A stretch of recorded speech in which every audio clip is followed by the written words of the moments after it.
Every coding agent locks you into one company's models. Claude Code only runs Claude. Codex only runs OpenAI. Your Claude subscription is useless inside Codex, and your ChatGPT subscription is useless inside Claude Code. So you end up paying for both, and you still can't pick the best model for the job. OpenCodex removes that wall. It's a small local proxy that lets you run any model inside any of these agents. Claude inside Codex, Gemini inside Claude Code, DeepSeek or Kimi, or a model running on your own machine inside either one. It works by translating between the different API formats behind the scenes. Codex speaks one format, Anthropic speaks another, Google speaks a third, and OpenCodex sits in the middle and makes them agree. The part that made me actually install it is broader than Codex, though.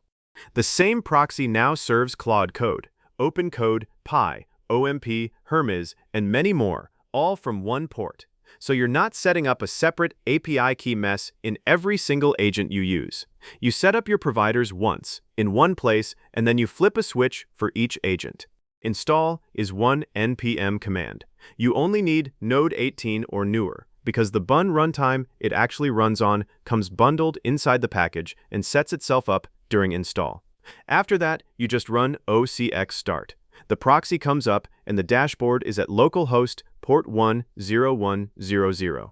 If you'd rather have it running in the background all the time, OCX service installs it as a real system service instead, launched on Mac, Systemd on Linux, Task Scheduler on Windows, so it starts on boot and you forget it exists. Windows works natively here too, no WSL needed, which I was not expecting. And anytime you want the dashboard back later, OCX GUI reopens it. Everything I'm about to talk about lives on that one page. The first thing my dashboard showed was my OpenAI account already sitting there under Providers, marked Ready, with a green dot. I didn't paste a key. It picked up my existing Codex login and forwarded it. Under Providers, it shows a rate limit panel with my 30-day window, the percent used, and when it resets. Mine said 0% used and reset on the 24th. There's also an honest little warning in amber saying coverage is incomplete because one account was excluded with an unknown plan, which I actually appreciate. It's telling me the number might not be complete instead of pretending it's precise. The Overview tab across the top gives you the state of the machine in one row.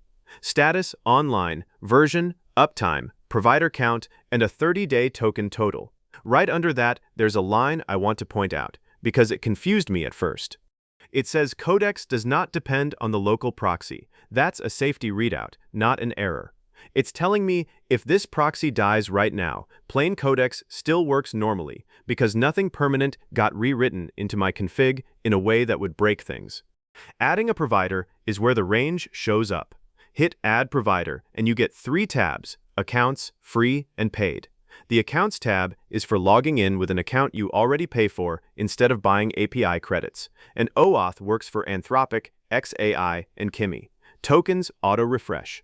The Free tab had Cloudflare Workers AI with its free tier, LLM self-hosted, LM Studio, running locally with no key at all, and Mimo Free, which uses Xiaomi's free public tier and bootstraps a token automatically. That Mimo entry has a warning printed right on the card saying the endpoint isn't publicly documented. Xiaomi can restrict it whenever they want, and prompts may be processed and retained. That kind of labeling is rare, and it tells you what to expect. Paid covers the usual names, and the total sits around 40 plus built-in providers, plus a custom OpenAI compatible endpoint option at the bottom if yours isn't listed. Under the hood, it's only 5 adapters doing all that work. Anthropic messages, Google Gemini, Azure, OpenAI responses pass through, and generic chat completions. Once you add a provider, models get auto-discovered from its model's endpoint. No restart. Calling a specific model is just provider/model. So Codex-M, Anthropic/Claude Opus, or Google/Gemini 3 Pro, or Ollama/Llama 3 for something running on your own hardware. Drop the provider prefix and it either goes to your default or pattern matches the name, so anything starting with Claude goes to Anthropic on its own. The models page is where you decide what your agent actually sees. Every model has a visibility toggle, grouped by provider. Hidden models stay out of the picker, but you can still call them directly by exact ID, which is a nice middle ground.